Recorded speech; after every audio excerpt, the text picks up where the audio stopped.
and I are very blessed to have two sons. And the thing that I could say that I'm most proud of is two sons who love the Lord. And God's equipped them with special gifts and talents. Holt, in particular, was a young man who just had a heart for people, loved people, and had a heart for missions from the beginning.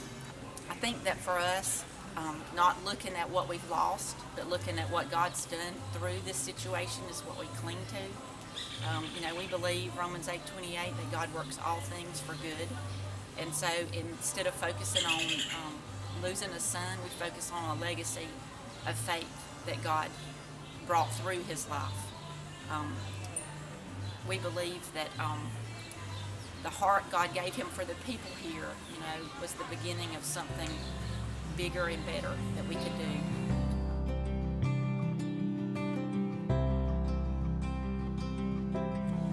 About a year after Holt's accident, we had a good friend of ours, which was Holt's pediatrician, that he was interested. He come to us about starting a foundation in honor of Holt.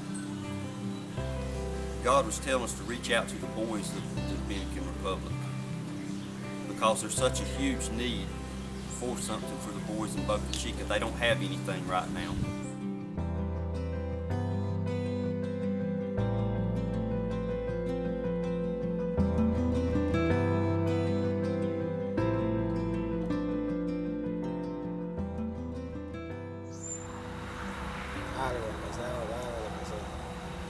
I want to be somebody.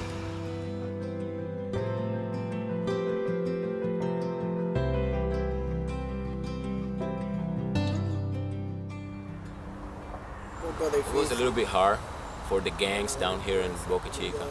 As I see, growing up with the other guys here. A lot of prostitution in the young ladies that we see growing up here in Boca Chica too. A lot of gangs. Every day, 2 or 3 young guys get killed. I first came to the Dominican Republic in the summer of 2012 with Chris and a group through FCA that went to SCORE just a couple of miles down the road.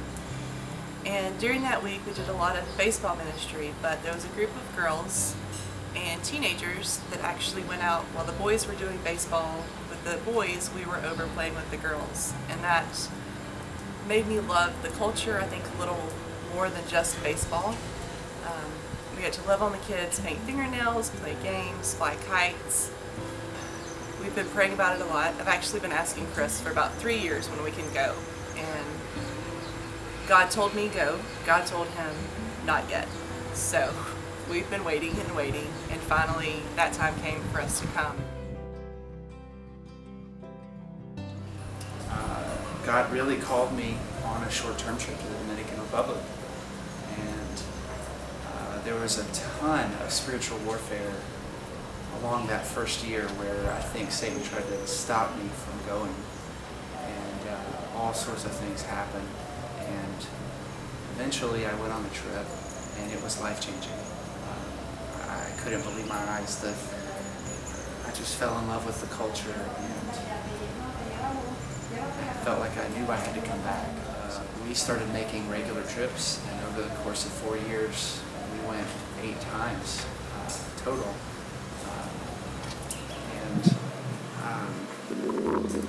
We started asking God, do you really want us to live there? And so we waited, continued to wait, and continued pursuing the Lord. Towards the end of 2015, He made it very clear to start leading Holt's house. We're just so excited about what God has in store for us and what He has in store for the ministry. We're excited to be a part of it. We know it's way bigger than just us, and we've seen Him moving in so many ways already. And we just can't wait to see what He does next.